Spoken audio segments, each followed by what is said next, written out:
ಅದು 1965 ಒಂದು ಮಧ್ಯಾಹ್ನ ಪಾಕಿಸ್ತಾನದ ಮಿಲಿಟರಿ ಸರ್ವಾಧಿಕಾರಿ ಆಯೂಬ್ ಖಾನ್ ಭಾರತದ ನಿವೃತ್ತ ಫೀಲ್ಡ್ ಮಾರ್ಷಲ್ ಒಬ್ಬರ ಮನೆಗೆ ಕರೆ ಮಾಡಿದ್ದ.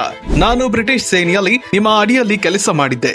ಈಗ ನಿಮ್ಮ ಮಗ ಪಾಕಿಸ್ತಾನದಲ್ಲಿ ಯುದ್ಧ ಕೈದಿಯಾಗಿ ಸೆರೆಯಾಗಿದ್ದಾರೆ. ಅವರನ್ನ ಈಗಲೇ ಬಿಡುಗಡೆ ಮಾಡುವೆ ಅಂತ ಹೇಳಿದ. ಈ ಮಾತನ್ನ ಕೇಳಿ ಒಂದು ಕ್ಷಣ ಮೌನಕ್ಕೆ ಜಾರಿದ ಫೀಲ್ಡ್ ಮಾರ್ಷಲ್, ಅವನು ನನ್ನ ಮಗನಲ್ಲ, ಅವನು ಈಗ ದೇಶದ ಮಗ.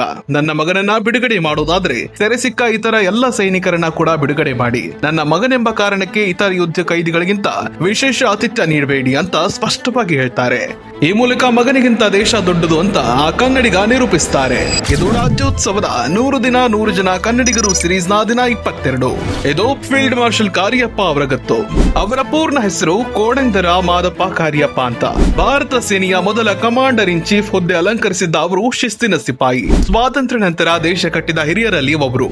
ಸೇನೆಯು ಭಾರತದ ರಾಜಕಾರಣದಿಂದ ದೂರ ಇಡುವಂತೆ ಮಾಡಿದ ಕೀರ್ತಿ ಇವರದ್ದು. ಇವರ ದೂರದೃಷ್ಟಿಯಿಂದಲೇ ಭಾರತದಲ್ಲಿ ಒಮ್ಮೆಯೂ ಮಿಲಿಟರಿ ಸರ್ವಾಧಿಕಾರದ ಛಾಯೆ ಕೂಡ ಬೀಳಿಲ್ಲ. ದೇಶ ಬಲಿಷ್ಠವಾಯಿತು.